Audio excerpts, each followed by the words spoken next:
5 ദിവസമുള്ളൂ. നെഞ്ചിൽ പടപടപ്പാണ്, ഉറങ്ങാൻ പറ്റുന്നില്ല. ഇറങ്ങി തിരിച്ചു. ഒരു ജീവൻ രക്ഷിക്കണം. നിരപരാധി ആയതുകൊണ്ട് ഇറങ്ങിയതാണ്. ഒരുപാട് സംഘടനകളും മനുഷ്യ സ്നേഹികളും ഒക്കെ ഇതിന്റെ ഭാഗമായിട്ടുള്ളതാണ്. മറക്കണ്ട, ഞാൻ കാസർഗോഡ് വരെ ഈ വണ്ടിയിൽ ഇതുമായിട്ട് വരുന്നുണ്ട്. അപ്പൊ ഒന്ന് വരുമ്പോ ഒന്ന് ബ്രേക്ക് ചവിട്ടുക, കാണാതെ ഓവർടേക്ക് ചെയ്ത് പോവരുത്. കാണാത്ത പോലെ ഒന്ന് ചവിട്ടിയിട്ട് ഇതിലേക്ക് ഒന്ന് ഫോൺ കാണിച്ചിട്ട് പോവാ. ഞാൻ ഇതിന്റെ ഡിക്കിൽ തന്നെയാണ് യാത്ര. മഴയും വെയിലൊക്കെ കൊണ്ട് ഇതിന്റെ ബാക്കില് ഫുൾ ടൈം ഇതിന്റെ അടുത്തുണ്ട്. ഇന്നലെ മഴയുണ്ടായിരുന്നു, വെയിലുണ്ടായിരുന്നു, അതൊന്നും നമുക്ക് ബാധകമല്ല. ഞാൻ ആദ്യമായിട്ടാണ് എനിക്ക് വേണ്ടിയോ ആർക്ക് വേണ്ടി ഇന്ന് 1 രൂപ പോലും സംഭാവന വാങ്ങിയിട്ടില്ല. കാരണം ചീത്തപ്പേര് വരും എന്നതിനും അറിയാം. പക്ഷേ ഇതൊരു നിരപരാധി ആയതുകൊണ്ട് ഞാൻ കുവൈറ്റില് ഒരു ദിവസം പോലീസ് സ്റ്റേഷനിൽ ചെയ്യാത്ത കുറ്റത്തിന് ഇരുന്നതിന്റെ വിഷമം എനിക്കറിയാം.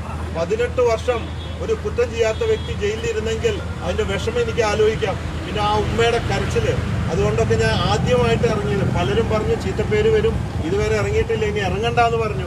എന്നാലും സാറിൽ ഇത്തിരി ചീത്തപ്പേര് വരും, പലരും ചെളിവാരി എറിയും എന്ന് അറിഞ്ഞുകൊണ്ട് തന്നെ ചീത്തപ്പേരാണെങ്കിൽ ചീത്തപ്പേരെന്ന് വെച്ചിട്ടും ഞാൻ ഇറങ്ങിയിരിക്കുകയാണ്. ഈ ഒരു കാര്യത്തിന് വേണ്ടി ആദ്യമായിട്ടാണ് കോച്ച് നിങ്ങളോട് കൈ കാണിക്കുന്നത്.